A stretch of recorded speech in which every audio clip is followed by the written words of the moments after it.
Hello students, आज के इस वीडियो लेक्चर में हम activity number 3 fill the following table complete करेंगे, जो आपके टेक्स्ट बुक के पेज नंबर 30 पे दिया है। तो इसका एक्सप्लेनेशन स्टार्ट करने से पहले मैं आपसे रिक्वेस्ट करूंगी कि अगर अभी तक आपने मेरे चैनल को सब्सक्राइब नहीं किया तो चैनल को सब्सक्राइब कीजिए एंड चैनल लिंक अपने फ्रेंड्स के साथ शेयर करना मत भूलिएगा। वीडियो को जरूर से लाइक कीजिएगा। माय डियर स्टूडेंट्स, यहाँ पे है ना आपको एनालिसिस करना है ट्रांजेक्शन्स का। कौन सा मॉडर्न अप्रोच अप्लाई करते हुए, मॉडर्न अप्रोच का जो डेबिट एंड क्रेडिट का रूल है उसको अप्लाई करते हुए आपको है ना यहाँ पे ये जो दी हुई टेबल है उसको कंप्लीट करना है। तो इसी का सॉल्यूशन मैं आप लोगों को प्रोवाइड करने वाली हूँ। जैसे फर्स्ट ट्रांजेक्शन यहाँ पे दिया कि Rajesh commenced business with cash ₹80,000।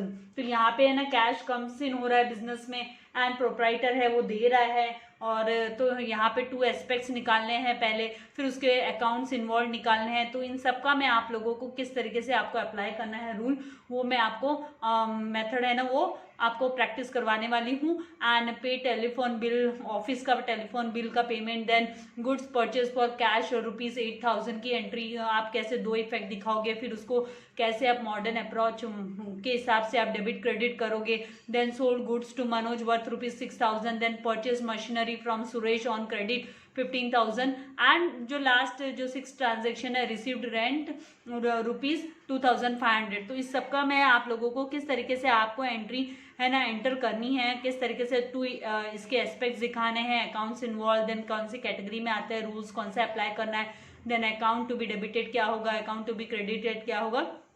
तो ये सब मैं आपको डिटेल में बताने वाली हूँ। तो वीडियो को लास्ट तक देखिएगा एंड कॉन्सेप्ट्स को समझने की कोशिश कीजिएगा। बहुत इजी है, डिफिकल्ट जरा भी नहीं है, ये सारा बेसिक्स है आप लोगों के लिए, इसलिए मेहनत करना बहुत जरूरी है ताकि आपको आगे जाके कभी भी अकाउंट्स में प्रॉब्लम नहीं आए। ये जस्ट लाइक आप जूनियर KG आपने नर्सरी में कैसे आपने ABCD का बेसिक सीखा, तो उसी तरीके से आप अकाउंटिंग लैंग्वेज का बेसिक सीख रहे हो।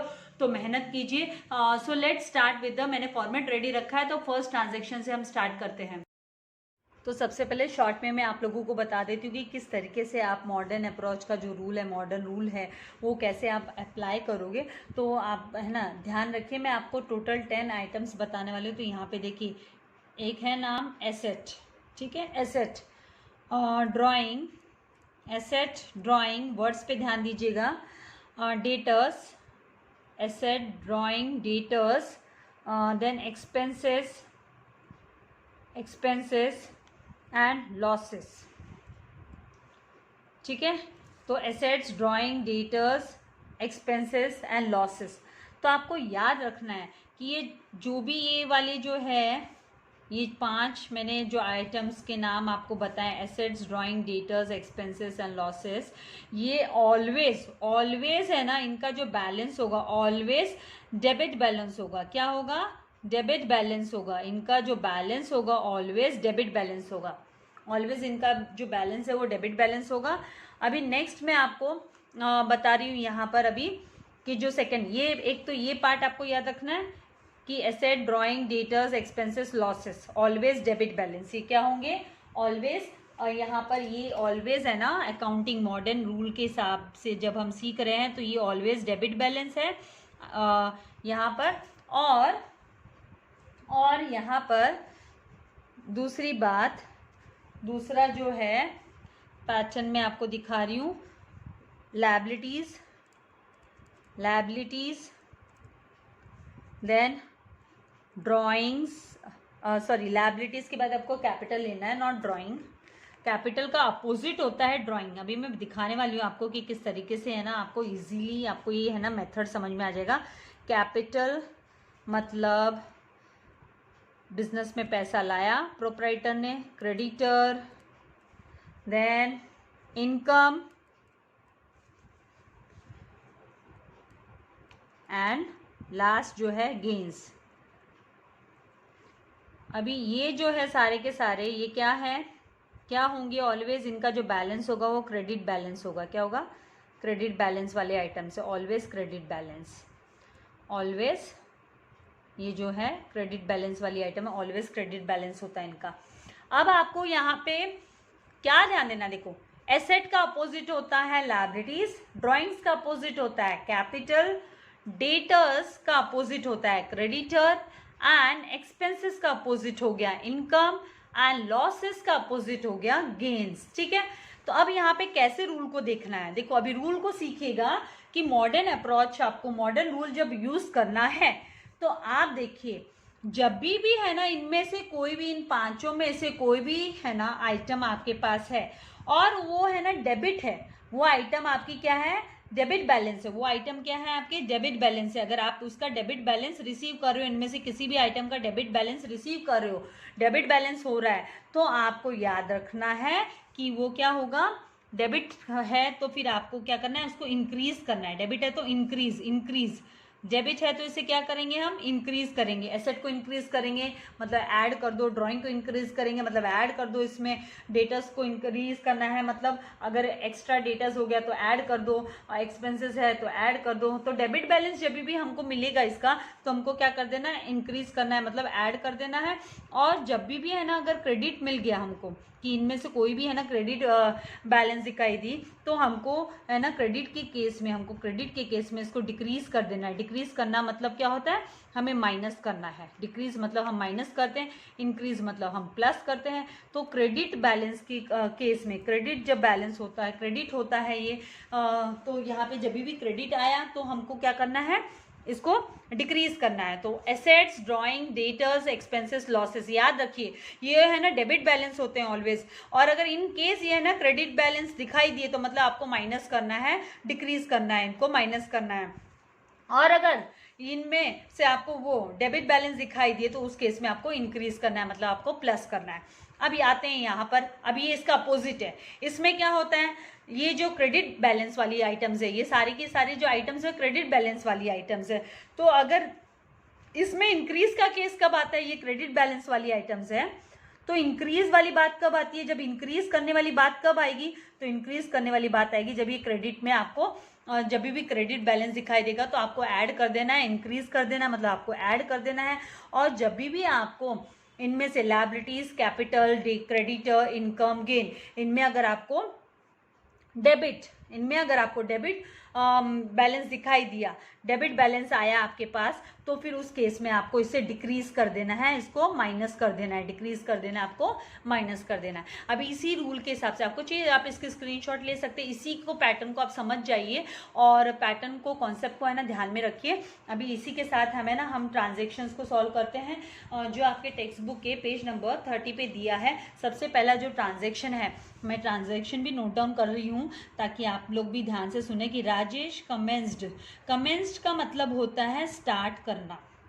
कमेंस्ड मतलब शुरुआत करना, स्टार्ट करना। कमेंस्ड बिजनेस शुरू किया विथ कैश के साथ, मतलब रोकड़ा से बिजनेस शुरू किया। हाँ भाई, रोकड़े की तो जरूरत पड़ती है, 80,000 रोकड़ा लगाया उसने धंधे में, बिजनेस में, ठीक है। तो यहाँ पे जो दो एस्पेक्ट निकल के आते हैं, एक तो कैश कम्स इन हो रहा है, क्या हो रहा है, कैश कम्स इन हो रहा है बिजनेस में। एंड है ना, दे रहा कौन है, तो राजेश, ये प्रोप्राइटर है, राजेश बिजनेसमैन है, प्रोप्राइटर है, तो ये दे रहा है।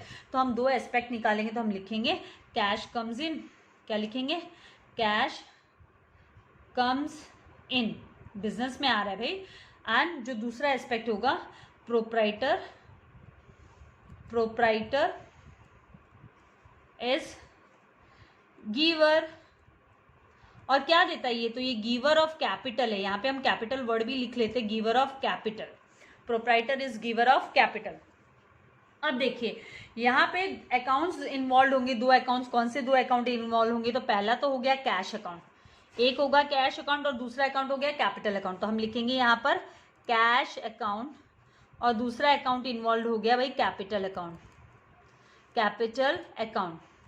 अभी किसके कैटेगरी में आता है, तो अब हम किसके रूल के हिसाब से जा रहे हैं भाई, अब हम जा रहे हैं मॉडर्न अप्रोच के रूल के हिसाब से। मैंने आपको कॉन्सेप्ट दे दिया, asset, drawing, debtors, expenses, losses, ये सब डेबिट बैलेंस होते हैं। और एसेट्स में सब आता है, कैश ले लो, आपका फर्नीचर ले लो, तो प्रॉपर्टीज वगैरह सारे एसेट्स में आ जाते हैं। फिर यहाँ पे liabilities, capital, creditor, income and gains. तो यहाँ पे देखिए कैश अकाउंट, ये कौन सा अकाउंट हो गया, तो ये एसेट अकाउंट हो गया, तो इधर कैटेगरी में लिखेंगे हम इसको, एसेट अकाउंट की कैटेगरी में। एंड कैपिटल अकाउंट को हम कैपिटल अकाउंट की कैटेगरी में लिखेंगे। मैंने आपको यहाँ पे टर्म्स दिए भी हैं, देखिए, तो हम कैपिटल अकाउंट की कैटेगरी में इसको लिख लेंगे कि भी कैपिटल अकाउंट है। अभी रूल्स कौन सा अप्लाई होगा, तो अब आप देखिए रूल्स अप्लाई होगा कि ये कैश है, एसेट है और ये आ रहा है, कम्स इन आ रहा है, तो यहाँ पे ये है ना, क्या करना है हमको, इंक्रीज। जब ये एसेट्स में इंक्रीज होता है, जब एसेट्स में इंक्रीज इन एसेट्स का मतलब इंक्रीज इन एसेट मतलब उसको डेबिट करना है। एंड जब इंक्रीज इन क्या होता है, इंक्रीज इन कैपिटल होता है तो उसे क्रेडिट करना है। कैसे पता चलता है, देखो जब इंक्रीज इन कैपिटल है, ये सब capital, creditors, income, gain and liabilities वाली बात है कि इंक्रीज होता है तो हमको क्या करना है, क्रेडिट करना है। एंड जब है ना एसेट इंक्रीज होता है तो हमको क्या करना है, उसे डेबिट करना है। इंक्रीज होता है तब हमें डेबिट करना है। तो यहाँ पर अब हम क्या करेंगे, अकाउंट टू बी डेबिटेड में हम किसको डेबिट करेंगे, तो कैश अकाउंट को हम डेबिट करेंगे क्योंकि कैश इंक्रीज हो रहा है। एंड यहाँ पे डैश, फिर यहाँ पे कुछ नहीं आएगा। अभी इसमें कैपिटल के केस में कैपिटल इंक्रीज हो रहा है तो उसको क्या करेंगे, तो ऑब्वियसली यहाँ पे क्रेडिट, इंक्रीज होने पर क्रेडिट करना है तो यहाँ पर हम कैपिटल अकाउंट लिख देंगे। इस तरीके से हमको कॉन्सेप्ट को लिखना है। आई होप कॉन्सेप्ट आपको समझ में आ रहा है, कॉन्सेप्ट आपका क्लियर हो रहा है। इस तरीके से आपको ये फिल करना होगा, जो टेबल दिया उस टेबल में आपको फिल इन द ब्लैंक है वो फिल करना है। नाउ सेकेंड, यहाँ पर जो सेकेंड ट्रांजेक्शन है उसमें बोला कि पेड टेलीफोन बिल। भाई टेलीफोन बिल पे किया, पेड टेलीफोन बिल, और किसका टेलीफोन बिल पे किया, टेलीफोन बिल ऑफिस का। तो टेलीफोन बिल ऑफिस ₹5000 ऑफिस का टेलीफोन बिल पे किया। तो यहाँ पर क्या आएगा, टेलीफोन बिल इज एक्सपेंस होता है। टेलीफोन बिल क्या होता है भाई, पेमेंट किया ना, पेमेंट किया, खर्चा हो गया ना तो एक्सपेंस हो गया। तो telephone bill is an expense, ये एक्सपेंस हो गया। और दूसरा एस्पेक्ट क्या आएगा, तो दूसरा रोकड़ा बिजनेस से बाहर चला गया ना, पेमेंट किया है, कैश दिया है ना भाई, ₹5000 पे किया है तो कैश गोज आउट। हमको यहाँ पे क्या लिख लेना है, cash goes out, cash goes out. ठीक है, उसके बाद में यहाँ पे दो अकाउंट कौन से निकल कर आएंगे, कौन से दो अकाउंट आएंगे, तो टेलीफोन बिल मतलब टेलीफोन चार्जेस हो गए। तो यहाँ पे हमें ना अकाउंट इन्वॉल्व टेलीफोन चार्जेस, ये टेलीफोन अकाउंट ओपन करते हैं, लेजर बनाते हैं, telephone charges account, charges. And जो दूसरा अकाउंट है टेलीफोन चार्जेस अकाउंट, दूसरा अकाउंट होगा कैश अकाउंट। अभी किसकी कैटेगरी में आएगा, चार्जेस है, एक्सपेंसेस है, तो क्लियर कट है भाई एक्सपेंस की कैटेगरी में आ रहा है। किस में आ रहा है, एक्सपेंस। और जब एक्सपेंस है वो तो कहाँ पे आता है, वो उसका ऑलवेज डेबिट बैलेंस होना चाहिए, एक्सपेंस का डेबिट बैलेंस होना चाहिए। तो जब भी खर्चा बढ़ता है, इंक्रीज होता है, खर्चा बढ़ता है इंक्रीज होता है तो उसको डेबिट किया जाता है, खर्चा बढ़ता है इंक्रीज होता है तो उसको डेबिट किया जाता है। तो यहाँ पे हम इसको एक्सपेंस अकाउंट की कैटेगरी में लिख देंगे भाई ये कौन सी कैटेगरी का, तो एक्सपेंस अकाउंट। ये किसकी कैटेगरी का है, तो ये एक्सपेंस अकाउंट की कैटेगरी का है। और कैश अकाउंट किसकी कैटेगरी का है, तो ये एसेट, क्योंकि एसेट के अंडर में आता है तो एसेट अकाउंट की कैटेगरी का है। अब यहाँ पे एक्सपेंस क्या हो रहा है, इंक्रीज हो रहा है, expense increase in expense, increase in expense हो रहा है। और यहाँ पे डिक्रीज इन एसेट, एसेट कम हो रहा है भाई बिजनेस का, डिक्रीज इन एसेट हो रहा है, डिक्रीज इन एसेट। तो जब भी एक्सपेंस इंक्रीज होता है, एक्सपेंस इंक्रीज हो रहा है ना, इंक्रीज होता है तो हमको क्या करना होता है, उसको डेबिट में दिखाना होता है। तो अब यहाँ पे हम दिखाएंगे एक्सपेंसेस अकाउंट, यहाँ पे जो अकाउंट आएगा टेलीफोन चार्जेस अकाउंट, हम टेलीफोन चार्जेस करके ही इसको लिख लेते हैं। ये खर्चा इंक्रीज होता है, हो रहा है, मतलब टेलीफोन का चार्जेस बढ़ रहा है, बिल बढ़ रहा है, मतलब उसका बिल का पेमेंट किया है तो टेलीफोन चार्जेस अकाउंट को डेबिट के कॉलम में लिख लिया, यहाँ पे डैश कर देंगे, यहाँ पे डैश, और टेलीफोन चार्जेस अकाउंट यहाँ पे डैश कर दिया। और यहाँ पे क्या आएगा, अभी जो एसेट है वो डिक्रीज हो रहा है। तो जब एसेट डिक्रीज होता है, देखो asset, drawing, debtors, expenses, losses, जब डिक्रीज होता है तो हमको क्रेडिट बैलेंस, उसको क्रेडिट में दिखा देना है, क्रेडिट बैलेंस मतलब उसको क्रेडिट में दिखा देना है। तो यहाँ पर हम क्या करेंगे, उसको कैश को हम क्रेडिट में दिखा देंगे, क्योंकि अकाउंट टू बी क्रेडिटेड कौन सा है, कैश अकाउंट। कैश अकाउंट को क्रेडिट में कर देना है हमको, क्योंकि वो डिक्रीज हो रहा है। नाउ थर्ड जो है ट्रांजेक्शन, थर्ड ट्रांजेक्शन में क्या बोला है भाई, थर्ड ट्रांजेक्शन में बोला है कि गुड्स परचेस हुए, ठीक है, खर्चा हो गया ना परचेस करने पे, गुड्स परचेस्ड। और फॉर कैश, रोकड़ा में खर्चा, रोकड़े से परचेस किया है, मतलब है ना कैश गोज आउट हुआ है, एंड है ना गुड्स परचेस किए तो परचेसेस अकाउंट को खर्चा हो गया, purchases is an expenses account हो गया, वो एक्सपेंस हो गया, परचेसेस इज एन एक्सपेंस, तो एक एस्पेक्ट आ गया, purchases is an expense. And जो दूसरा अकाउंट है वो आ गया कैश गोज आउट, रोकड़ा बाहर जा रहा है बिजनेस से, कैश गोज आउट। अभी कौन से अकाउंट की कैटेगरी के अंडर में आएंगे, कौन सा अकाउंट इन्वॉल्व हुआ है यहाँ पे पहले तो वो लिखना है हमको।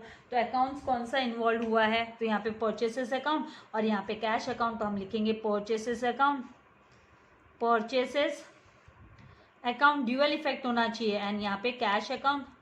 अभी परचेसेस अकाउंट कौन सा अकाउंट हो गया, तो कौन सी कैटेगरी में आता है, तो परचेसेस मतलब एक्सपेंस है, तो हम इसको एक्सपेंसेस के कैटेगरी में लिख देंगे कि भाई एक्सपेंस है, तो हम एक्सपेंस अकाउंट करके इसको लिखेंगे, एक्सपेंस अकाउंट की कैटेगरी में आता है।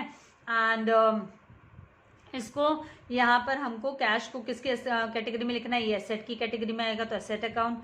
तो जब भी एक्सपेंस है ना, ये यहाँ पे इंक्रीज हो रहा है, एक्सपेंस खर्चा बढ़ रहा है ना भाई, परचेस कर रहे हैं तो खर्चा बढ़ रहा है, इंक्रीज हो रहा है, तो इंक्रीज इन एक्सपेंस होता है जब, तो हमें क्या करना होता है, ये रूल अप्लाई होगा, इंक्रीज इन एक्सपेंस हुआ और यहाँ पे डिक्रीज इन एसेट हुआ, तो अभी रूल अप्लाई करेंगे। इंक्रीज इन एक्सपेंस मतलब, इंक्रीज इन एक्सपेंस मतलब डेबिट में लिखो, और डिक्रीज इन एसेट, कैश हमारा एसेट है, डिक्रीज इन एसेट मतलब क्रेडिट में लिखो। तो यहाँ पर वही हम करने वाले हैं कि यहाँ पे अकाउंट टू बी डेबिटेड में हम लिखेंगे यहाँ पर परचेसेस अकाउंट, परचेसेस नाम देंगे, एक्सपेंसेस नहीं देंगे, परचेसेस अकाउंट, एंड क्रेडिट में डैश, यहाँ पे डेबिट में डैश, और क्रेडिट में हमको यहाँ पे कैश अकाउंट लिखना है क्योंकि कैश कम हो रहा है, डिक्रीज हो रहा है, तो इस तरीके से हमको लिखना है।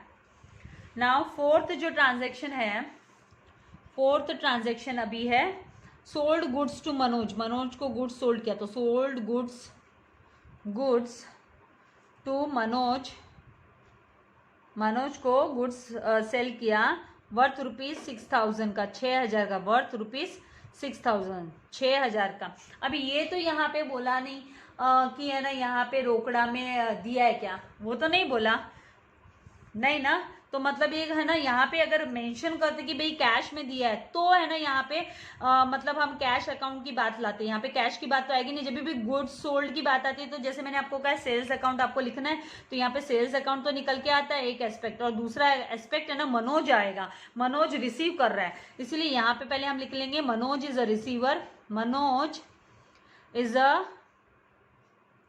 रिसीवर, वो रिसीव कर रहा है, मनोज इज रिसीवर। एंड यहाँ पर दूसरा अकाउंट है वो आएगा sales, sales is an income, sales is an income, sales क्या होता है, इनकम होता है। नाउ यहाँ पे अकाउंट्स इन्वॉल्व कौन सा होगा, तो हमको मनोज अकाउंट, मनोज अकाउंट है ये है ना, मनोज अकाउंट हम लिखेंगे, मनोज अकाउंट, मनोज के खाते में लिखा जाएगा भाई, इसको है ना, मतलब माल तो बेचा हमने, मनोज को दिया ना, सेल किया मनोज को, लेकिन उधार में दिया, तो ये उधार में इसको दिया, तो ये हमारा है ना डेटर हो जाता है, ये कौन हो जाता है, हमारा डेटर, डेटर होता है। तो यहाँ पे सेकंड है ना सेल्स इज एन इनकम, तो यहाँ पे हमको सेल्स अकाउंट लिखना है, सेल्स अकाउंट। अभी मनोज क्या हो गया, तो मनोज एसेट हो गया, क्यों एसेट हो गया भाई, इससे पैसा मिलेगा बाद में हमको, एसेट अकाउंट में हम लिखेंगे ये इससे पैसा मिलेगा, ये हमारा डेटर है, ये मनोज है ना, ये हमारा डेटर, डेटर कौन होता है, जिसको हमें ना उधार में माल दे देते हैं और उसका नाम रिकॉर्ड करते हैं, तो यहाँ पे ये डेटर है, तो ये एसेट आ गया। और सेल्स है ना, ये क्या है, ये जब सेल किया है तो इनकम होगी ना, जब बिजनेस में माल बेचेंगे तभी तो इनकम होगी, तो ये इनकम अकाउंट के अंडर में हमको कैटेगरी में लिख लेना है। अब है ना हम रूल कैसे अप्लाई करेंगे, तो यहाँ पे है ना एसेट इंक्रीज हो रहा है, इंक्रीज इन एसेट हो रहा है, इंक्रीज हो रहा है ना, इंक्रीज इन एसेट, और इनकम है ना, इनकम क्या हो रही है, इनकम भी इंक्रीज हो रही है, यहाँ पे इनकम भी क्या हो रही है हमारी, इंक्रीज हो रही है, क्योंकि इनकम हो रही है, सेल हो रहा है तो इनकम हो रही है, तो increase in income, increase in यहाँ पे इनकम हमको ऐसे लिखना है। अब हम इसको कैसे करेंगे, तो यहाँ पे देखो एसेट में, जैसे हमने कहा कि भाई एसेट में जब इंक्रीज होता है, मतलब ये डेटर है हमारा, डेटर है, डेटर में इंक्रीज होता है, डेटर हमारा बढ़ता है, उधार में जिसको माल बेचते हैं, तो डेटर बढ़ रहा है तो उसको हमको डेबिट करना है। एंड इनकम है ना, ये क्या हो रही है, इनकम है, ये इंक्रीज हो रही है। तो जब भी इनकम किसकी कैटेगरी में है, जहां पर है ना इसका क्रेडिट बैलेंस होते हैं, इनकम का क्रेडिट बैलेंस होता है, तो जब इनकम इंक्रीज हो रही है तो उसको क्रेडिट में लिखना है, सिंपल। तो यहाँ पे हम लिखेंगे मनोज अकाउंट डेबिट में लिख देंगे, एंड यहाँ पे क्रेडिट में हम किसको लिख देंगे, यहाँ पे क्रेडिट में हमको सेल्स अकाउंट लिखना है। इनकम वर्ड यूज नहीं करेंगे, यहाँ पे सेल्स वर्ड यूज करेंगे कॉन्सेप्ट को समझाने के लिए। यहाँ पे अकाउंट जो है पर्टिकुलर अकाउंट का नाम लिखेंगे सेल्स अकाउंट। अभी फिफ्थ यहाँ पे क्या आएगा, फिफ्थ है अभी हमारे पास कि भाई परचेज मशीनरी, मशीनरी परचेज की, ठीक है भाई, मशीनरी खरीदी है मतलब एसेट्स खरीदा है, एसेट्स है ना, परचेज्ड मशीनरी, गुड्स नहीं है ना, गुड्स वर्ड होता तो हमको परचेसेस अकाउंट निकल के आता। परचेज मशीनरी फ्रॉम, किससे खरीदी, तो फ्रॉम सुरेश, सुरेश से खरीदी है, ऑन क्रेडिट, क्रेडिट पे खरीदी है, उधार में, ऑन क्रेडिट, क्रेडिट पे खरीदी मशीनरी, कितने रुपीस की, तो रुपीस 15,000 की, 15,000 की मशीनरी खरीदी है। तो यहाँ पे दो जो एस्पेक्ट निकल के आते, एक तो machinery comes in, and Suresh से उधार में खरीदी है। तो यहाँ पर जो सुरेश है, यहाँ पे सुरेश इज गिवर है, सुरेश इज गिवर क्योंकि उधार है, ऑन क्रेडिट मतलब उधार में, ऑन क्रेडिट का मतलब उधार, उधार में खरीदा है, ठीक है। तो यहाँ पर अब हम क्या लिखेंगे, पहला तो लिखेंगे मशीनरी कम्स इन, एंड दूसरा यहाँ पे आएगा सुरेश इज गिवर, सुरेश देने वाला है। तो जो सुरेश यहाँ पे फिर हमारा क्या हो गया, ये क्रेडिटर हो गया, ये हमारा क्या हो गया, क्रेडिटर। जो उधार में माल देता है तो उसको क्रेडिटर करके हम बुक्स ऑफ अकाउंट में रिकॉर्ड करते हैं, ये क्रेडिटर हो गया हमारा। अब यहाँ पे है ना दो अकाउंट कौन से निकल के आएंगे, तो पहला अकाउंट आ जाएगा machinery account, machinery account, and दूसरा जो अकाउंट आएगा वो आएगा सुरेश अकाउंट, सुरेश अकाउंट। अभी कैटेगरी में किस में आएगा, तो मशीनरी अकाउंट है वो किसकी कैटेगरी में आएगा, तो एसेट की कैटेगरी में, एसेट अकाउंट हो गया। एंड सुरेश है ये, जैसे मैंने आपसे कहा इससे उधार में, इसने हमको उधार में दिया, हमने इससे उधार में परचेस किया, ये हमारा क्रेडिटर है। तो ये फिर जब क्रेडिटर है हमारा तो इसको हम फिर क्या लिखेंगे, हमारी लायबिलिटी हो गई, क्या हो गई, लायबिलिटी हो गई, ये हमारी ये लायबिलिटीज हो गई। लायबिलिटी के अंडर में हम क्रेडिटर लिखते हैं, या हम इधर क्रेडिटर करके भी इसको लिख सकते हैं, तो उधार में खरीदा है।